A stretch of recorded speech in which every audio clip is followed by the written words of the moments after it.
তাহাজ্জুদের সময়কার দোয়াটা কতটা পাওয়ারফুল এবং আল্লাহর কাছে গ্রহণযোগ্য সেটা একটা ঘটনা থেকে আমরা জানব। একটা মেয়ে বিয়ের পর থেকে আল্লাহর কাছে কামনা করত যেন তার একটা পুত্র সন্তান হয়। কারণ তার একটা ছোট্ট বোন ছিল, সেই বোনটিকে কোলে পিঠে করে বড় করেছে। তার এখন একটা পুত্র সন্তানকে বড় করার খুবই শখ। অপরদিকে তার শাশুড়ির কোনো কন্যা সন্তান নেই। কন্যা সন্তান হয়নি, অনেক চেয়েছে আল্লাহর কাছে, তা সত্ত্বেও হয়নি। তাই তার শাশুড়ি চাচ্ছে যেন তার পুত্রবধূর ঘরে একটা কন্যা সন্তান হয়। তো ২ জনের দোয়ার মধ্যে একটা টক্কর লেগে গেল। শাশুড়ি বৌমাকে বলছে যে, "চলো আমরা দোনোজনেই তাহাজ্জুদের নামাজ পড়ি। দোনোজনই আল্লাহর কাছে চাই।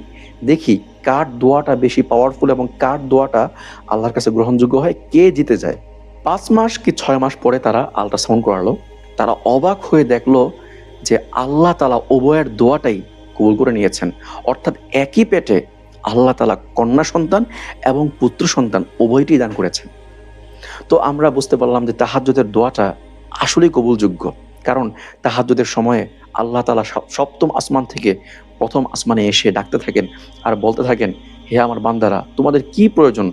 আমার কাছে চাও, আমি তোমাদেরকে সেটা দিব। তোমাদের মাফ চাওয়ার প্রয়োজন? অনেক পাপ করেছো?